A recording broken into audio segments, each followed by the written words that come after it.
Excellences, Monsieur le Conseiller Président, représentant du Président du Conseil de transition, Excellences, Messieurs les membres du Conseil présidentiel, Excellences, Monsieur le Premier ministre, Monsieur le Vice-président de la Cour de cassation et du Conseil supérieur du pouvoir judiciaire, Mesdames, Messieurs du Conseil supérieur du pouvoir judiciaire, Monsieur le ministre de la Justice et de la Sécurité publique, Monsieur le ministre des Affaires étrangères et des Cultes, Mesdames, Messieurs les ministres, Madame la représentante du secrétaire général des Nations Unies, Monsieur le commandant de la mission multinationale de sécurité, Excellences, Messieurs les ambassadeurs des pays amis, Monsieur le police commissionnaire du Bénin, Monsieur le commandant en chef des forces armées d'Haïti, Monsieur l'attaché de police de l'ambassade de France, Monsieur le protecteur du citoyen, Mesdames, Messieurs les directeurs généraux, Mesdames, Messieurs les représentants des organismes des droits humains, Monsieur le secrétaire d'État à la sécurité publique, Monsieur l'inspecteur général en chef de la police nationale d'Haïti, Messieurs les ex-inspecteurs généraux en chef, Monsieur le chef du cabinet, Mesdames, Messieurs du haut état-major de la police nationale, Mesdames, Messieurs en vos rangs, grades, titres et qualités, Mesdames, Messieurs de la presse parlée, écrite, télévisée et en ligne, policiers et policières. Aujourd'hui, la police nationale d'Haïti franchit un cap historique. 30 ans d'existence, 30 ans d'efforts, de lutte, de sacrifice, mais aussi de courage, de progrès et de résilience. En cette occasion, je vous invite non seulement à commémorer, mais surtout à réfléchir, à nous rassembler et à renouveler notre engagement envers la nation. Mesdames, Messieurs, la vie est une série d'épreuves cycliques qui nous conduit très souvent à revisiter des moments que nous croirions appartenir au passé purement et simplement. Et cette vérité d'ordre universel s'applique à mon nombre de personnes aujourd'hui. Mesdames, Messieurs, l'histoire m'a accordé l'insigne privilège et la lourde responsabilité de marquer tant les 25 ans de la police nationale d'Haïti.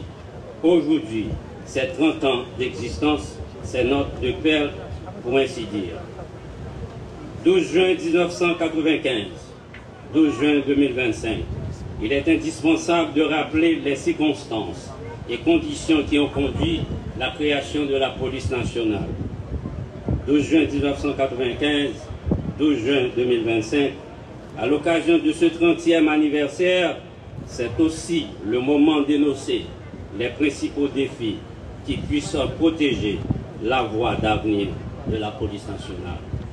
Cette question essentielle est inextricablement liée aujourd'hui à une nécessité absolue, celle de combattre la terreur des gangs et les exactions des groupes terroristes sans omettre leurs bras financiers et politiques, qu'il s'agit d'un seul et même combat. C'est donc le moment de rendre un hommage mérité à la bravoure quotidienne de chaque agent, chaque inspecteur, chaque commissaire, chaque inspecteur général qui refuse de céder devant la peur. La création de la police nationale d'Haïti s'inscrit en 1995 dans le cadre du processus d'institutionnalisation démocratique du pays.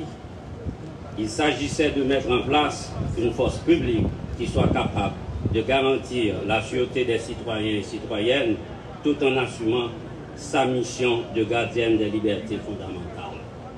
Protéger les vies et les biens, servir la double cause de la justice et de la démocratie. Malgré les nombreuses turbulences et velléités d'instrumentalisation de toute nature, la police nationale d'Haïti est restée attachée aux normes valeurs qui ont justifié sa création. Elle est traversée par des problèmes de fonctionnement, mais elle garde sa cohésion interne. Elle est soumise à des pressions sociales, politiques, multiples et multiformes, mais elle résiste au champ des sirènes. Mesdames, Messieurs, je pense à ces unités spécialisées qui pénètrent les zones rouges, à ces commissariats qui restent debout malgré les menaces constantes, à ces policiers et policières qui, dans l'ombre, surveillent, analysent, protègent. Vous êtes tous et toutes les gardiens de l'espoir. Mesdames, Messieurs, au cours de ces 30 années d'existence de la PNH est restée l'institution publique qui a payé le plus lourd tribut dans l'accomplissement de sa mission au service du pays et de la population haïtienne. Au risque d'omettre même un an et de rendre mon propos fastidieux, je ne peux pas égrener la liste. Mais ils sont nombreux, policiers, policières, tombés au champ d'honneur ou affectés physiquement et psychologiquement, plusieurs centaines de policiers assassinés, plusieurs dizaines portés disparus, des dizaines de blessés vivant encore avec des handicaps. Ils n'ont pas nécessairement obtenu une juste reconnaissance de la nation. Mesdames, Messieurs, observons une minute de silence en mémoire des policiers assassinés.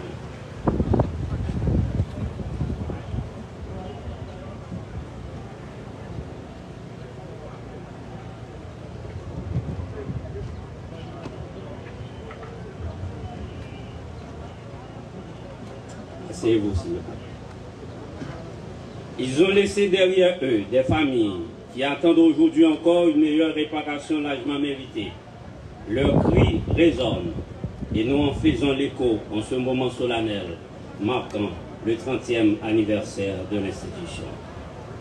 Que leur sacrifice suprême nous élève encore davantage à la dimension de la bataille qui nous importe de remporter sur les gangs et réseaux mafieux qui tiennent en otage la population haïtienne. Nos petites victoires témoignent des plus grandes à venir. Je tiens à saluer la bravoure et l'héroïsme inégalé dont nos valeureux policiers et policières font preuve au quotidien sur divers fronts contre les gangs et les groupes terroristes. Ils peuvent compter sur le dévouement et l'accompagnement sans faille du haut commandement de la police nationale d'Haïti. Il devrait être question également aujourd'hui d'énoncer les principaux défis qui puissent projeter la voie d'avenir de la police nationale. Cette question essentielle s'associe désormais à une nécessité absolue, celle de combattre la terreur des gangs et les exactions des groupes terroristes sans omettre leurs bras financiers. Eux tous méritent d'être traqués avec la plus grande rigueur que nécessite pareil crime. Mesdames, Messieurs, la PNH occupe et a occupé les premières lignes sur le front de guerre contre les malfrats, malgré les problèmes d'effectifs et les carences d'équipement et de matériel. Elle a beaucoup appris son combat contre les gangs au cours de ces derniers mois. Elle s'est également aguerrie dans les combats. L'institution peut et doit répondre absolument au cri de désespoir de la population.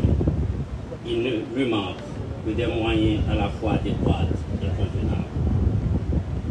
Mesdames, Messieurs, à la lumière de ces événements récents, des priorités stratégiques suivantes ont été définies. Le renforcement des capacités opérationnelles de la police nationale, équipements, armes, technologies, blindés, hélicoptères, bateaux, drones de combat et des équipements de vision à vision nocturne, etc. La neutralisation des groupes terroristes et le renforcement de la lutte contre la criminalité transnationale organisée. Une réforme profonde de la gouvernance policière à tous les échelons de la hiérarchie. Un accompagnement social digne pour les policiers et leurs familles. Soins médicaux, logements, éducation, pension. Une coopération stratégique avec les forces nationales et internationales dans le strict respect de la loi portant création et organisation de la police nationale pour combattre les gangs qui menacent l'existence même de la République. Mesdames, Messieurs, en dépit de tout, vous êtes restés debout. Mesdames, Messieurs les policiers, vous avez montré que la PNH n'est pas une simple institution, mais une âme collective, une mission nationale une colonne républicaine. La peur n'a pas éteint votre foi. Les balles assassines n'ont pas brisé votre détermination et la violence n'a pas tué votre sens du devoir. Je vous le dis avec force, nous allons rétablir la sécurité, nous ferons régner l'ordre, nous allons rendre justice et notre police fait sienne ces paroles de Gandhi. La force ne vient pas des capacités physiques, mais elle vient d'une indomptable volonté. Je m'incline devant la mémoire de tous les policiers tombés au champ d'honneur. À leur famille, je dis, votre douleur est la nôtre. Et à tous les policiers, policières en poste, je dis, tenez bon, l'histoire retiendra que vous n'avez jamais plié. En avant. Mesdames, Messieurs, 12 juin 1995, 12 juin 2025. 30 ans d'existence, l'impératif de modernisation s'impose également à la PNH. Cet effort de modernisation est déjà initié avec l'inauguration du système de contrôle de communication, de commandement et d'intelligence, le C3I. Le C3I n'a pas droit à l'erreur et c'est comme le dira Jean Monnet, l'un des pères fondateurs de l'Europe, le choix est simple, modernisation ou décadence. Mais des initiatives fortes doivent être engagées pour le renforcement des capacités logistiques, techniques et opérationnelles de l'institution.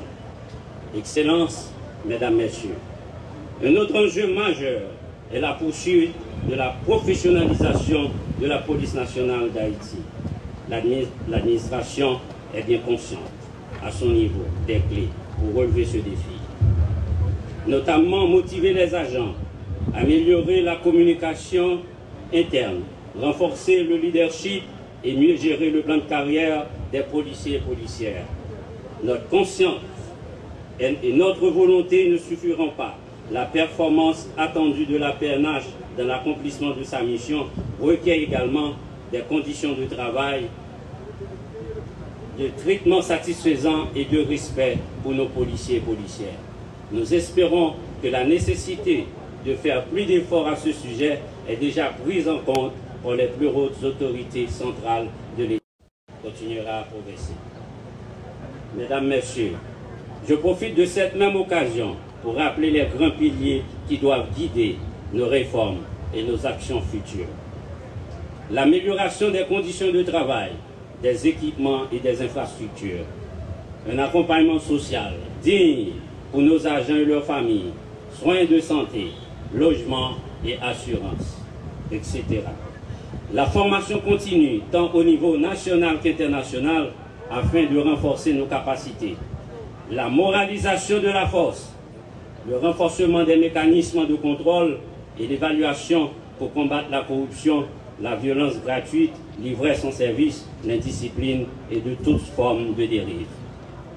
La décentralisation de l'inspection générale de la police nationale d'Haïti, le renforcement de la police maritime, la création d'unités de la police de l'air, la création de deux grands centres de formation pour le Grand Nord et le Grand Sud, la décentralisation des unités de combat tactique pour les trois grandes régions, Ouest, Grand Nord et Grand Sud, à raison de 1000 agents par région. Le plan quinquennal de développement stratégique de la police nationale 2025-2030. 12 juin 1995, 12 juin 2025. C'est le moment de remercier toutes les organisations nationales et internationales, les gouvernements passés et présents, tous les secteurs qui ont soutenu et accompagné l'institution. La poursuite de votre support est cruciale pour que l'institution puisse être capable de répondre à l'urgence absolue actuelle pour son développement.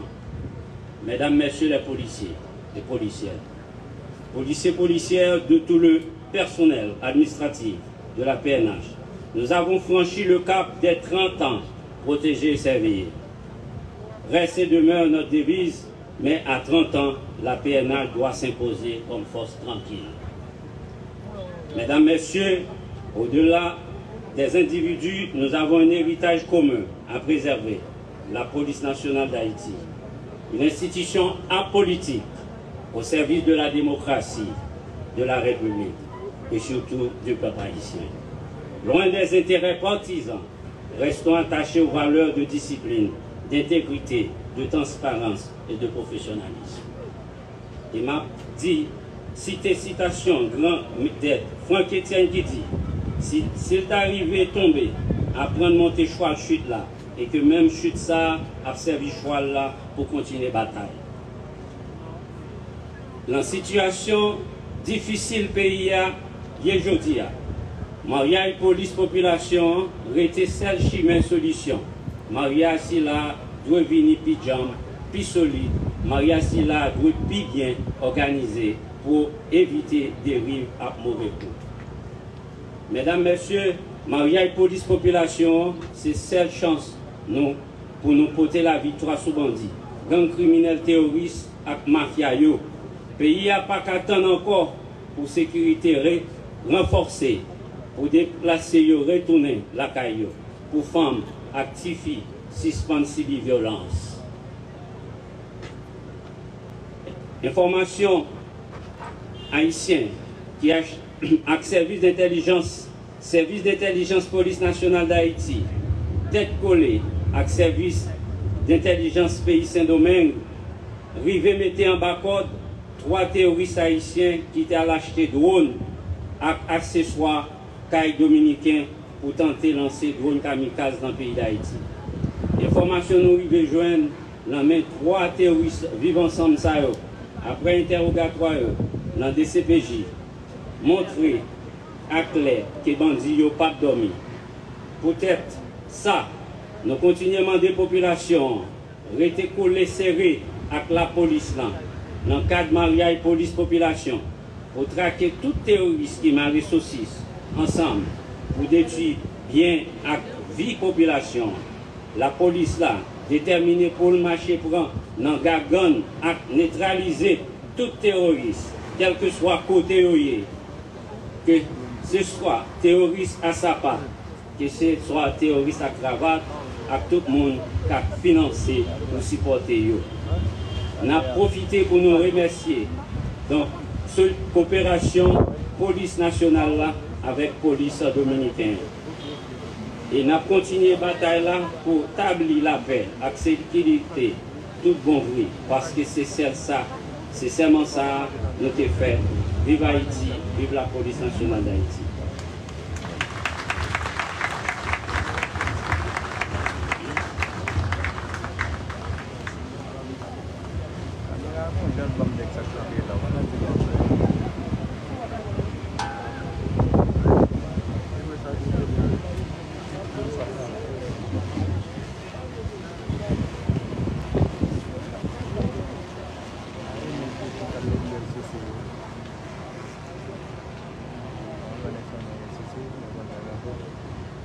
Après le discours du commandant en chef AI de la police nationale d'Haïti, il revient à celui qui conduit la politique pénale du gouvernement dans l'administration de la justice de prendre la parole. Mesdames, Messieurs, préparez-vous à écouter le ministre de la Justice, Maître Patrick Pélissier, dans ses propos de circonstance.